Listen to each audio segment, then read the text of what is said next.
Okay, अस्सलाम वालेकुम, welcome to my YouTube channel. आप देख रहे हैं आसिम सर्वर प्रोडक्शन और इस वक्त मेरे साथ वंस अगेन मौजूद है यूनुस भाई, जो कि कनाडा में एक सर्टिफाइड इमिग्रेशन कंसल्टेंट है और इस वक्त वैनकूवर में as a immigration consultant practice कर रहे हैं।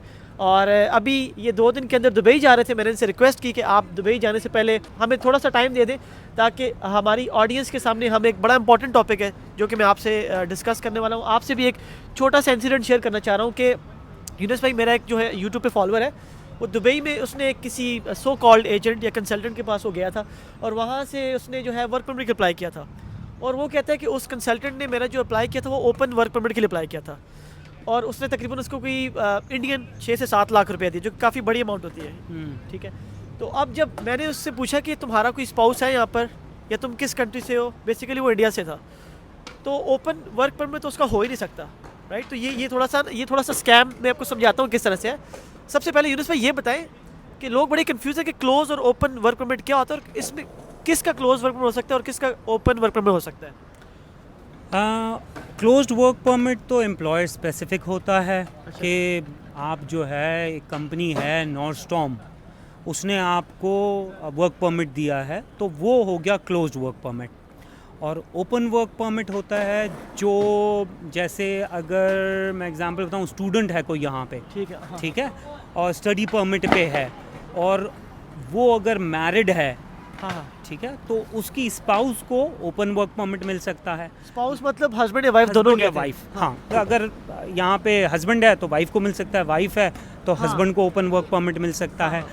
या फिर यहाँ पे कोई टेम्पररी वर्क परमिट पे है, जैसे क्लोज्ड वर्क परमिट पे है अगर किसी का, तो वो टेम्पररी वर्क परमिट पे अगर है तो वो उसके भी चांसेस हैं कि वो अपने स्पाउस को ओपन वर्क परमिट पे बुला सकता है, प्रोवाइडेड कि उसका नॉक जो है उसे वो अलाउ करता हो। ठीक है, ओके। तो कुछ ऐसे नॉक्स हैं जो ओपन वर्क परमिट फैमिली के लिए नहीं अलाउ करते हैं और कुछ हैं जिस पे आप ओपन वर्क परमिट पे बुला सकते हो। ठीक है, और उसके अलावा जो जिन कंट्रीज के साथ कनाडा के कोई एग्रीमेंट्स हैं, जैसे United state, Mexico, European union countries में जो है उनको भी ओपन वर्क परमिट मिल सकता है। लेकिन जिस बंदे के साथ ये स्कैम हुआ है उसका ओपन वर्क परमिट अप्लाई हो ही नहीं सकता। ये बिल्कुल एक गलत चीज़ उन्होंने जो है कंसल्टेंट ने आपको, आप समझे कि उन्होंने अप्लाई नहीं किया, मैं समझता हूँ उन्होंने अप्लाई नहीं किया, वैसे पैसे ले लिए उनसे। नहीं, अगर ओपन वर्क परमिट जो है, हाँ, अगर वो जो शख्स हैं उनका यहाँ पे उनकी वाइफ हैं स्टडी पे या क्लोज्ड वर्क परमिट पे हैं तो वो ओपन वर्क परमिट बिल्कुल अप्लाई कर सकते हैं। लेकिन अगर नहीं है तो फिर अल्लाह जानता है कि कौन से वाले उस पर अप्लाई किया हुआ है। कोई भी नहीं था यहाँ पर, कोई स्पाउस नहीं, कोई फैमिली नहीं, कोई पेरेंट्स नहीं, बस उनको कंसल्टेंट ने ये बोला कि हमने आपको ओपन वर्क परमिट अप्लाई किया और उन्होंने 6 लाख रुपए उनको दिए दुबई।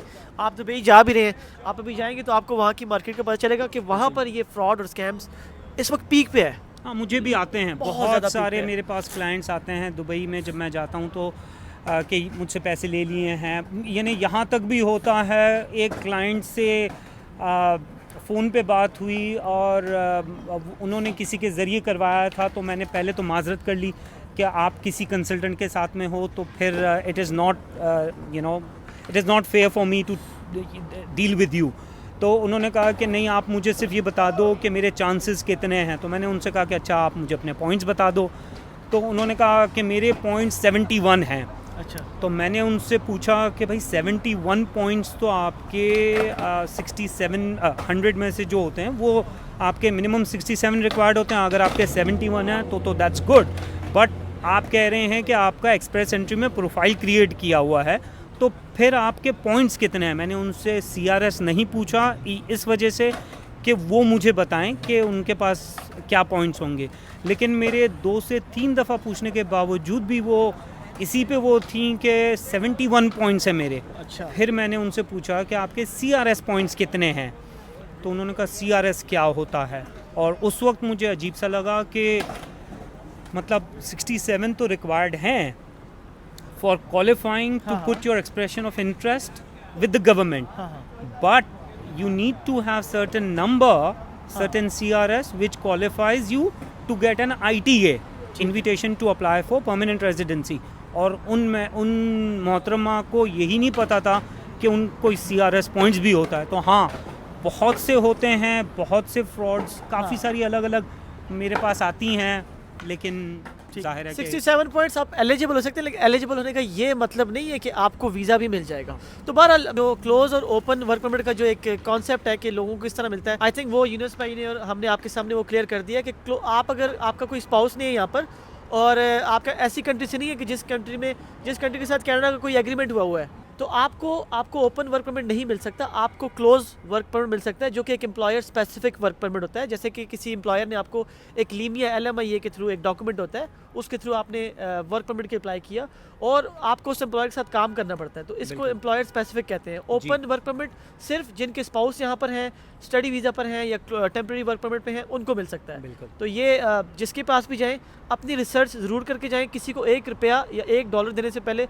10 दफ़ा सोचें कि क्या वो बात कर रहा है, वो सही कर रहा है या नहीं कर रहा। तो मेरा ख्याल है इस वीडियो से बहुत सारे लोगों के पैसे भी बच सकते हैं। इस वीडियो को देखें, दोस्तों के साथ भी शेयर करें और यूनुस भाई 2 दिन में दुबई भी आ रहे हैं इंशाल्लाह, अगर आप इनसे मुलाकात करना चाहें तो वहाँ पे मिल सकते हैं। उम्मीद है जी इस वीडियो को देखने के बाद आपको पता चल गया होगा कि क्लोज वर्क परमिट और ओपन वर्क परमिट क्या होता है और किस तरह से आपको ये मिल सकता है। तो आपसे मिलते हैं अपनी अगली वीडियो में। अपनी फैमिली का, अपने नेबर्स का, अपने दोस्तों का, जो भी इर्द गिर्द आपके मौजूद हैं, उन सब का ख्याल रखिएगा।